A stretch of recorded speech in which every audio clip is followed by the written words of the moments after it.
Монгол улсын хүний эрхийн үндэсний комисс 2024 оны онцлог ажил. 2024 онд 1286 гомдол мэдээлэл хүлээн авч шийдвэрлэлээ.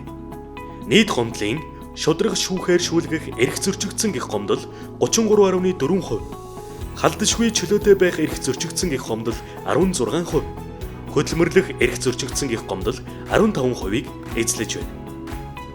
Хүний эрхийн зөрчлөөс урьдчилан сэргийлэх, хамгаалах зорилгоор 122 удаагийн хяналт шалгалт зохион байгууллаа.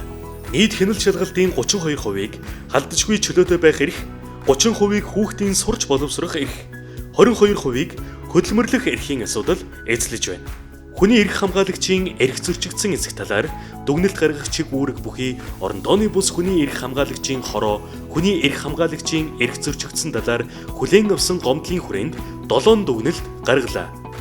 Монгол улсын цахим хөгжлийн бодлогын хэрэгжилтийг үнэлэх зорилгоор 11 сэдвийн асуудлын хүрээнд хүний эрх ба технологи олон нийтийн хяналт шалгалтыг үндэсний хэмжээнд зохион байгуулж байна.